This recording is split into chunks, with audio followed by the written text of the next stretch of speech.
রাতাবাড়ি থানা এলাকায় আটক 3 ব্যাটারি চোর। 3 লক্ষাধিক টাকার ব্যাটারি চুরি করে পালাতে গিয়ে নৈশ প্রহরীর হাতে আটক চোর চক্র। কোম্পানির তরফে চুরির অভিযোগে মামলা দায়ের রাতাবাড়ি থানায়।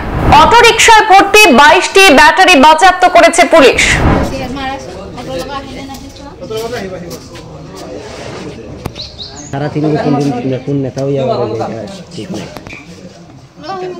রামকৃষ্ণনগর সমজেলায় রাতাবাড়ি থানা এলাকা থেকে 3 ব্যাটারি চোরকে আটক করা হয়েছে। জানা গেছে, রামকৃষ্ণনগর সমজেলার ফানাইবন্দ গ্রামে পূর্ত সড়কের পাশে মুম্বাই ভিত্তিক mobile tower company GTL infrastructure লিমিটেডের টাওয়ার রয়েছে।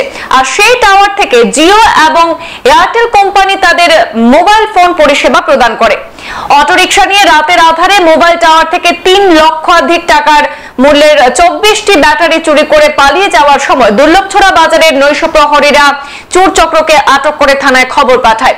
সঙ্গে সঙ্গে রাতাবাড়ি পুলিশ ঘটনাস্থলে ছুটে গিয়ে 3 চোরকে গ্রেপ্তার করার পাশাপাশি তাদের কাছ থেকে অটোরিকশায় ভর্তি 22টি 48 ভোল্টের ব্যাটারি বাজেয়াপ্ত করে থানায় নিয়ে যায়।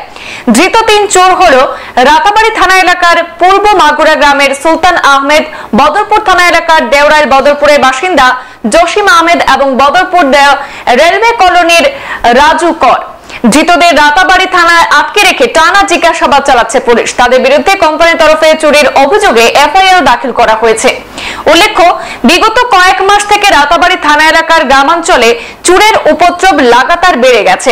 প্রায় প্রতি রাতেই কোনো না কোনো গৃহস্থের গোয়াল ঘর খালি করে গৃহপালিত পশু এমনকি বিভিন্ন জায়গায় চোরের ঘটনা সংঘটিত হচ্ছে। এতে রাতের ঘুম উবে গেছে গৃহস্থদের। আর এর মধ্যে এবার মোবাইল টাওয়ার থেকে মূল্যবান ব্যাটারি চুরির ঘটনা সংঘটিত হলো। এই ঘটনা ঘিরে এলাকায় বেশ চাঞ্চল্যের সৃষ্টি হয়েছে।